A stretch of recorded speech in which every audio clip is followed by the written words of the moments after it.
Bienvenue dans le chapitre configuration que nous allons débuter par la messagerie en absence. Nous allons voir comment déclarer son absence, gérer les messages durant l'absence et les règles d'absence. Déclarer son absence.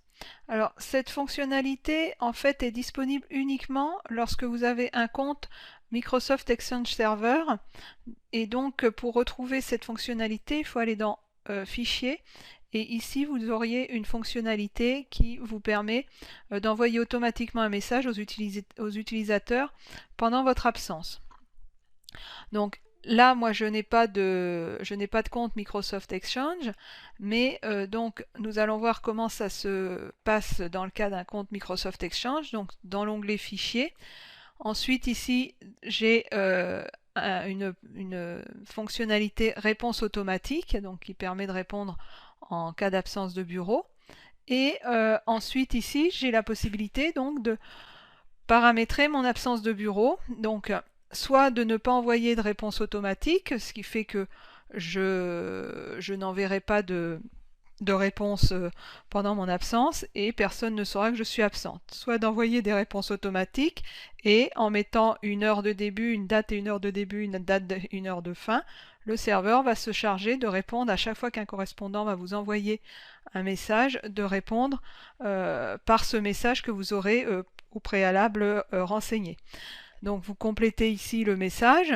Vous pouvez envoyer une réponse automatique soit au sein de votre organisation, donc au sein de votre société, de votre entreprise, ou également en dehors de votre société, ce qui va permettre d'informer également les personnes qui ne sont pas dans votre société de votre absence. Vous pouvez, par le biais des options de cette réponse automatique, tout à fait choisir si vous souhaitez que le message soit envoyé à chaque fois qu'un message arrive ou une seule fois pour un même destinataire, donc pour un même expéditeur, pardon.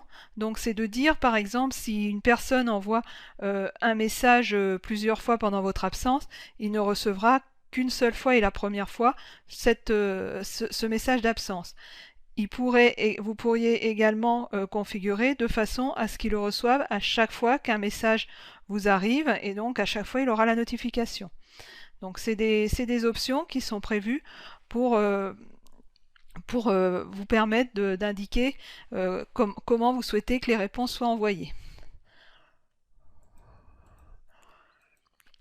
Donc gérer les messages durant l'absence, donc de la même façon que vous avez paramétré vos messages, vous pouvez pendant votre absence indiquer si vous souhaitez désactiver votre réponse automatique, ce qui fait que les utilisateurs ne verront plus les réponses automatiques, et également de pouvoir supprimer vos envois de réponses automatiques. Alors, quand vous allez avoir les messages d'absence, vous pourrez aussi définir ce que vous souhaitez faire, c'est-à-dire que vos dossiers de messagerie, vous pourrez indiquer dans une option d'Outlook, donc ici, dans les options d'Outlook, annuler, dans information ici, vous pourrez indiquer également les règles que vous souhaitez mettre en place pendant votre absence et de dire lorsqu'un message arrive ce que vous souhaitez faire. Alors les règles, on les verra dans une vidéo ultérieurement, mais sachez que par le biais de ces règles, vous pourrez dire que lorsqu'un message arrive et qu'il répond à certains critères, vous le transférez ou vous le copiez, ou enfin vous faites des actions qui permettent pendant votre absence de pouvoir faire une continuité de service sur votre messagerie.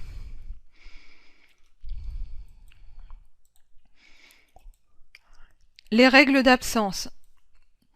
Donc les règles d'absence, en fait, vous allez pouvoir indiquer si vous souhaitez toujours dans ces règles et dans ces alertes ce que vous souhaitez faire et dans quel ordre vous souhaitez le faire.